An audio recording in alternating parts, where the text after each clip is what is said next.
दोस्तों, हम अपने जीवन में हमेशा अपने मन को लेकर परेशान रहते हैं। हम यह सोचते हैं कि हमारा मन भला शांत कैसे होगा। हमारे मन में तो तरह तरह के विचार चल रहे हैं। हम काम कुछ और करना चाहते हैं, लेकिन हमारा मन हमसे कुछ और ही काम करवा लेता है। इससे पहले कि आप अपने मन को शांत करने का प्रयास करें, यह जानना जरूरी है कि मन का व्यवहार शांत होने वाला है ही नहीं। अगर मन शांत होने वाला हो सकता तो इस दुनिया में सभी के मन शांत हो गए होते और हर कोई अपना जीवन सुखी सुखी बिता रहा होता। फिर न तो कोई हंगामा होता और न ही किसी तरह की कोई तकलीफ। सभी का जीवन खुशी खुशी बीत रहा होता। फिर न तो आप और न ही मैं पैसे कमाने के पीछे भाग रहे होते। समस्या तो यह है कि हम ज्यादा से ज्यादा चीजें इकट्ठा करना चाहते हैं, क्योंकि हमें लगता है कि हमारे पास जितनी ज्यादा चीजें होंगी हम उतना ही सुखी रहेंगे। लेकिन वास्तविकता तो यही है कि बाहर की किसी भी चीज में कोई सुख नहीं है और न ही उनमें कोई दुख है। और यही कारण है कि जब हम किसी चीज के पीछे भाग रहे होते हैं, जब हम कोई चीज पाना चाहते हैं, तो उसे पाकर हमें पल भर के लिए खुशी तो मिलती है, लेकिन बाद में हम उस खुशी का एहसास नहीं कर पाते। वह खुशी दुख में परिवर्तित हो जाती है। और इसी प्रकार से हम एक चीज से दूसरी चीज, दूसरी से तीसरी चीज के पीछे लगातार भागते रहते हैं, क्योंकि हमें ऐसा ही लगता है कि यदि हम वह चीज पालेंगे तो हम सुखी हो जाएंगे। लेकिन वास्तविकता में वही सुख हमारे दुख का कारण बन जाता है, जिस कारण हमारा मन बेचैन रहने लगता है। हम उस चीज को पाने के लिए तरह तरह के उपाय करते हैं, जिस कारण हमारा मन और भी बेचैन होने लगता है। और यह बेचैनी धीरे धीरे चिंता का रूप ले लेती है और हमारा मन पूरी तरह से अशांत हो जाता है। हमें कुछ भी अच्छा नहीं लगता। हमें लगता है कि जो कुछ हमने मांगा था उसका उल्टा हो रहा है। सब कुछ हमारे विपरीत जा रहा है। और फिर हम अपने मन को शांत करने के लिए ध्यान करना शुरू करते हैं, क्योंकि एक ध्यान ही वह मार्ग है जो हमें ज्ञान की ओर ले जाता है। वह हमें यह बताता है कि बाहर किसी भी चीज में कोई सुख नहीं है और न ही दुख है। दुख और सुख तो हमारे मन का भ्रम है। यह हमारे मन की एक उपज है, जिसके लालच में हमारा मन हमें यहां वहां भगाता रहता है। जैसे कि महीनों से भूखे एक भिखारी को अगर एक सूखी रोटी भी मिल जाए तो वह उसके लिए सुख है, वह उसके लिए अमृत है। और ठीक उसी के विपरीत यदि किसी धनवान के घर पर 56 प्रकार के भोग भी बन जाए, तब भी वह उसे खाकर तो दुखी ही रहेगा। यह तो उनकी मनस्थिति पर निर्भर करता है। इसे और अच्छे से समझने के लिए आज की जो कहानी मैं आपको सुनाने जा रहा हूं, इस कहानी के माध्यम से आप यह समझ पाएंगे कि हमारे मन की स्थिति क्या है और हम इसे कैसे नियंत्रित कर सकते हैं। तो चलिए बिना किसी देरी के कहानी शुरू करते हैं। एक समय की बात है, एक गांव में एक युवक रहता था जिसका मन बहुत ही अशांत रहता था। वह हमेशा तनाव में रहता। वह अपने मन को शांत करना चाहता था, लेकिन उसे कोई भी उपाय नजर नहीं आ रहे थे। उसके जीवन में कई प्रकार के दुख थे, जिनके कारण वह हमेशा तकलीफ में रहता, तनाव में रहता। एक दिन उसे पता चला कि उसके गांव में एक बौद्ध भिक्षु आए हुए हैं, जो सभी को दुख और सुख पर उपदेश दे रहे हैं। वह युवक तुरंत ही घर से निकला और उनके आश्रम जा पहुंचा। वहां पर पहुंचने के बाद उस युवक ने देखा कि वह बौद्ध भिक्षु सभी गांव वालों को उपदेश दे रहे थे। बौद्ध भिक्षु कह रहे थे कि सभी के जीवन में कोई ना कोई सुख और दुख तो आता ही रहता है, जिस कारण हमारा मन बहुत अशांत रहता है। और एक अशांत मन इस दुनिया का कोई भी सुख नहीं ले सकता। फिर चाहे उसे पूरी दुनिया की धन दौलत ही क्यों न मिल जाए, वह उसे पाकर भी दुखी ही रहेगा। परंतु जिस व्यक्ति का मन शांत है, उसके पास चाहे कुछ भी हो या ना हो, वह हर छोटे पल का आनंद ले सकता है। वह हर पल को खुशी खुशी जी सकता है। इस दुनिया का और इस जीवन का परम सुख भी प्राप्त कर सकता है। इतना कहकर उन बौद्ध भिक्षु ने अपना प्रवचन समाप्त कर दिया और वापस आश्रम की ओर लौट गए। युवक भी उनके पीछे पीछे आश्रम पहुंच गया और इस युवक ने उन बौद्ध भिक्षु से कहा, हे गुरुवर, अभी कुछ देर पहले आप उपदेश दे रहे थे कि एक शांत मन हर पल का आनंद ले पाता है, हर पल को सुखी सुखी जी पाता है। लेकिन इस दुनिया में सभी के पास मन है और सभी के मन अशांत है, तो ऐसे में भला अपने जीवन को कोई सुखी सुखी कैसे जी सकता है। इस दुनिया में शांत मन किसी के पास नहीं। मेरे पास भी एक ही मन है और वह भी शांत नहीं है। गुरुवर, क्या आप बता सकते हैं कि मैं अपने इस मन को कैसे शांत करूं? तभी बौद्ध भिक्षु ने उस युवक को ध्यान के बारे में समझाया, ध्यान के फायदे बताए और उसे कहा, बेटा, ध्यान करने से हमारा मन शांत हो जाता है। हम विचारों के दलदल से बाहर आने लगते हैं और इस कारण हमारे जीवन में सुख उत्पन्न होने लगता है। यदि तुम भी अपने जीवन में सुखी होना चाहते हो, अपने मन के इन विचारों के दलदल से बाहर निकलना चाहते हो, तो तुम्हें ध्यान करना चाहिए। तुम्हें ध्यान का अभ्यास करना चाहिए, क्योंकि यही वह मार्ग है जो तुम्हारे मन को शांत कर सकता है और तुम्हें सही राह पर ला सकता है। उस युवक ने उन बौद्ध भिक्षु की बात मान ली। उस युवक ने उन बौद्ध भिक्षु को प्रणाम किया और वापस घर चला गया। घर पहुंचने के बाद उसने ध्यान करना शुरू किया। वह रात भर ध्यान करता रहा, लेकिन उससे उसे कोई लाभ नहीं हुआ। इस कारण वह अगली सुबह फिर से उन बौद्ध भिक्षु के पास पहुंचा और उन बौद्ध भिक्षु से कहता है, गुरुवर, आपके कहे अनुसार मैंने रात भर ध्यान किया है, लेकिन उससे मुझे कोई लाभ नहीं हुआ। मेरा मन तो अभी भी अशांत है। आप तो कह रहे थे कि ध्यान करने से हमारा मन शांत हो जाता है। तभी वह बौद्ध भिक्षु उस युवा से कहते हैं, ध्यान कोई एक बार करने की चीज नहीं है, यह तो अभ्यास है और धीरे धीरे समय के साथ मन शांत होता जाएगा। इस पर वह युवक कहता है, हे गुरुवर, मेरे पास इतना समय नहीं है। मुझे कोई ऐसा मार्ग बताइए जिससे जल्दी जल्दी मेरा मन शांत हो जाए और मैं खुशी खुशी अपना जीवन जीने लग जाऊं। ऐसे तो मेरा बहुत समय बर्बाद हो जाएगा। मुझे कुछ ऐसा बताइए गुरुदेव, जिससे मेरा मन आज के आज और अभी शांत हो जाए, जिससे मैं सुख की अनुभूति कर पाऊं, मुझे सुकून मिले। उस युवक की यह बात सुनकर बौद्ध भिक्षु मुस्कुराने लगे। उन्होंने उस युवक से कहा, बेटा, मेरे पास तुम्हारे लिए कुछ ऐसा है जिससे तुम्हारा मन अभी के अभी शांत हो जाएगा। इतना कहकर वह बौद्ध भिक्षु अपने आश्रम में गए और अंदर से एक घड़ा लेकर आए और उस युवक को थमाते हुए कहते हैं, जाओ और पास की बह रही उस नदी से इस घड़े में पानी भरकर लाओ। उन बौद्ध भिक्षु के इतना कहने के बाद उस युवक ने वह घड़ा हाथ में ले लिया और नदी की तरफ जाने लगा।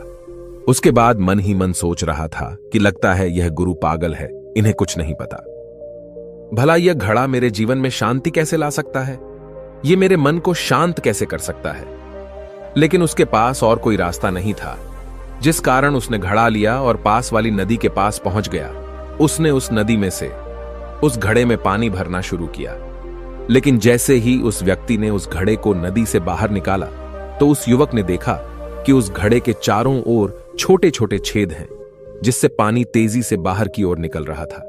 उसने लगातार कई बार प्रयास किए, लेकिन काफी बार कोशिश करने के बाद भी वह उस घड़े को पूरा नहीं भर पाया और थक हार कर उन बौद्ध भिक्षु के पास वापस लौटा और क्रोधित होकर कहता है, गुरुवर, आपने यह कैसा घड़ा दिया है? इसके चारों तरफ तो छेद है। भला मैं इसमें पानी कैसे भरकर ला सकता हूं? जब भी मैं पानी भरता हूं, इस घड़े के छेदों से सारे पानी बाहर निकल जाते हैं। इस घड़े को मैं पूरा नहीं भर सकता। तभी वह बौद्ध भिक्षु उस युवक को शांत कराते हुए कहते हैं, बेटा, शांत हो जाओ। तुम्हें तुम्हारे प्रश्न का जवाब ही तो दे रहा हूं, और यदि तुम क्रोधित अवस्था में इस जवाब को सुनोगे तो इसे समझना तुम्हारे लिए मुश्किल हो जाएगा। इसलिए शांत हो जाओ और मेरी बात समझने का प्रयास करो। ये जो घड़ा मैंने तुम्हें दिया है, इसे अपना मन समझो, और मन केवल दो ही प्रकार से शांत हो सकता है। पहला यह कि तुम उसे लबालब पूरा भर दो और उसमें कुछ भी और आने जाने की जगह न बचे। क्या तुम इस घड़े को इस प्रकार भर सकते हो? इस पर वह युवक कहता है, हे गुरुवर, मैं इस घड़े को लबालब नहीं भर सकता, क्योंकि जब भी मैं इसमें पानी भरता हूं, सारा पानी तो छेद से बाहर निकल जाता है। तभी वह बौद्ध भिक्षु उस युवक से कहते हैं, ठीक इसी तरह हम भी अपने मन को कभी नहीं भर सकते। हम जितना इसमें डालते जाएंगे, वह सब कुछ हमारे शरीर के द्वारा बाहर आता रहेगा। फिर चाहे वह क्रोध हो, प्रेम हो या फिर दया, हम जो भी अपने अंदर आने देते हैं, वही हमारे अंदर से बाहर भी आता है। और इसीलिए मैंने तुम्हें छेदों वाला घड़ा दिया, क्योंकि यह हमारी मन के जैसा ही है। और जब हम इस मन को बस भरना चाहते हैं, तब तुम अपना समय बेकार कर रहे हो।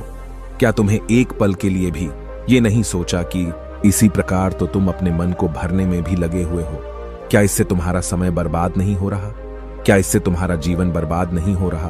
क्योंकि जिस भी चीज से तुम अपने मन को भरोगे, वह तो बाहर निकल ही जाएगी। उस युवक को अपनी गलती का एहसास हुआ। वह तुरंत उन बौद्ध भिक्षु के चरणों में गिर गया और उन बौद्ध भिक्षु से कहता है, गुरुवर, आपने सच कहा। मैंने कभी भी इसके बारे में नहीं सोचा कि मैं अपना जीवन अपने आप ही बर्बाद कर रहा था। ठीक है, मैं तो इस बात से अनजान था, लेकिन आज आपने मेरी आंखें खोल दी।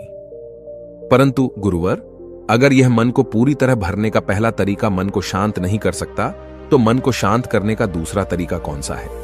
गुरुवर, मुस्कुराते हुए उस आदमी से कहते हैं, दूसरा तरीका है कि अपने मन को पूरी तरह खाली कर दो। इस पर वह व्यक्ति कहता है, गुरुवर आप ही मुझे बताइए कि मैं अपने मन को खाली कैसे कर सकता हूं। तभी बौद्ध भिक्षु कहते हैं, बेटा यह तो बहुत ही सरल है, बाहर का कूड़ा अपने भीतर मत जाने दो, इस प्रकार तुम्हारा मन अपने आप ही खाली हो जाएगा।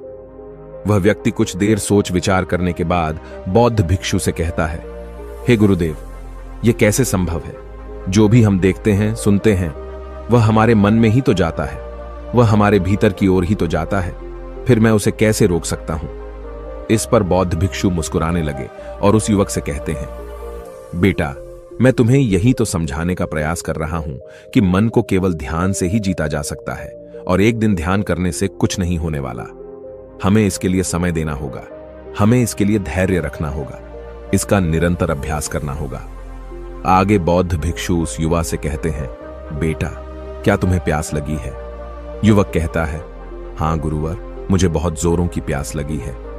इस पर उन बौद्ध भिक्षु ने उस युवक को पानी पिलाया और कहा, ये लो पानी पी लो, इससे तुम्हारी प्यास बुझ जाएगी। लेकिन मुझे एक बात बताओ, क्या आज पानी पी लेने से फिर तुम्हें कभी प्यास नहीं लगेगी? तुम कभी फिर मुझसे पानी नहीं मांगोगे? इस पर वह युवक कहता है, गुरुवर आप कैसी बातें कर रहे हैं? पानी तो हमारे जीवन का एक हिस्सा है, इसके बिना तो हम मर जाएंगे, और आप कह रहे हैं कि आज पानी पी लो और उसके बाद मैं कभी पानी न पीऊं। यह भला कैसे संभव है? प्यास तो हमें रोज आती है और हम रोज पानी पीते हैं, इसके बिना तो हम मर जाएंगे। तभी बौद्ध भिक्षु मुस्कुराते हुए उस युवक से कहते हैं, ठीक इसी प्रकार एक दिन के ध्यान से हमारा मन शांत नहीं हो सकता, उसे भी रोज भूख लगती है और उसे रोज रोज हमें आहार भी देना पड़ता है, उसे भी रोज पानी पीने की जरूरत पड़ती है, और ठीक उसी प्रकार हमें हर दिन ध्यान करने की भी जरूरत पड़ती है। और जब हम निरंतर ध्यान करते हैं, इसका अभ्यास करते हैं, तो देखते ही देखते हमारे मन की भूख शांत होने लगती है और एक समय पर हमारा मन सारे विचार उत्पन्न करना बंद कर देता है। तब वह बाहर से कुछ भी ग्रहण नहीं कर पाता और जो कोई भी विचार हमारे भीतर है वह सारे विचार देखते ही देखते समाप्त हो जाते हैं, और इसी प्रकार धीरे धीरे हमारा मन शांत होने लगता है। आगे वह बौद्ध भिक्षु उस युवक से कहते हैं, बेटा तुम ही तो कह रहे थे कि तुमने रात भर ध्यान किया है, लेकिन उसके बाद भी तुम्हारा मन शांत नहीं हो रहा। बेटा तुम चाहो तो 1 घंटे के लिए ध्यान कर सकते हो, चाहो तो पूरा दिन भर तुम ध्यान करो, लेकिन इसका लाभ भी तुम्हें उतना ही मिलेगा। अर्थात मान लो तुम 1 दिन के लिए ध्यान करते हो तो इससे तुम्हारे मन को भी शांति केवल कुछ समय के लिए ही मिलेगी। यह हो सकता है कि वह 1 घंटे के लिए शांत रहे या फिर केवल कुछ क्षणों के लिए, लेकिन वह शांत अवश्य होगा। लेकिन जैसे ही उसे फिर से भूख लगेगी वह फिर से अशांत हो जाएगा और फिर से यहां वहां भागने लगेगा और वह अपने विचारों की तलाश में आगे बढ़ेगा, क्योंकि उसे भी तो भूख लगी है, उसे भी तो खाना चाहिए, उसे भी तो पानी चाहिए। जैसे कि जब तुम्हें भूख लगती है तुम अशांत हो जाते हो, क्योंकि तुम्हें भोजन चाहिए, पानी चाहिए, ताकि तुम अपने पेट की भूख को मिटा सके और तुम्हें शांति मिले। इस पर वह युवक कहता है, आप सत्य कहते हैं, मैं ही गलत था, मेरी ही गलती है। मैं अपने मन को अवश्य शांत करके रहूंगा, फिर चाहे इसके लिए मुझे कितना भी समय क्यों न लग जाए, मैं भी उस सुख को प्राप्त करके ही रहूंगा। मैं इस खाली घड़े में पानी भरकर अपने जीवन को बर्बाद नहीं करना चाहता। मैं अपने मन को शांत करके ही रहूंगा, मैं अपने मन को पूरी तरह से खाली कर दूंगा। इतना कहकर उस युवक ने उन बौद्ध भिक्षुओं को प्रणाम किया और वापस अपने घर की ओर लौट गया। दोस्तों, हम लोगों के जीवन में भी कई प्रकार की समस्याएं हैं और हम उन समस्याओं का समाधान करना चाहते हैं, और अंत में हमें जो मार्ग मिलता है वह ध्यान है। हम ध्यान तो करना चाहते हैं, लेकिन हम उसके परिणाम को तुरंत पाना चाहते हैं। जब हम शुरू में ध्यान करते हैं तो हमें उसका कुछ भी लाभ नहीं मिलता और हमें लगता है कि यह व्यर्थ है, इससे हमें कोई भी फायदा नहीं होने वाला, क्योंकि हमें तो सब कुछ जल्दी जल्दी चाहिए। लेकिन वास्तविकता तो यही है कि ध्यान सब्र और समय मांगता है और साथ ही उसे शांति भी चाहिए। परंतु हम इतने अशांत हैं कि हमारे भीतर ये तीनों चीजें नहीं हैं। इसीलिए अपने भीतर धैर्य पैदा करें। जब आपके भीतर धैर्य पैदा होगा तभी आप सब्र, समय और शांति के महत्व को समझ पाएंगे, और फिर आपका समय चाहे कैसा भी क्यों न चल रहा हो, आप हर समय खुश रहना सीख जाएंगे। अगर आपका मन अशांत है तो यह किसी और के हाथों में नहीं है कि वह आपके मन को शांत कर सके। यह तो आपके हाथों में है कि आप अपने मन को किस प्रकार और कितनी देर तक के लिए शांत कर सकते हैं। दोस्तों, आपने आज के इस वीडियो से क्या सीखा वह मुझे आप कमेंट में बता सकते हैं। इसी के साथ में उम्मीद है कि आपको आज की वीडियो पसंद आई होगी, तो इस वीडियो को उस इंसान को शेयर करें और उसी के ठीक बाद चैनल को सब्सक्राइब करें। तो चलिए फिर मिलते हैं ऐसी एक और नई वीडियो में। तब तक के लिए अपना ख्याल रखें। धन्यवाद और नमो बुद्धाय।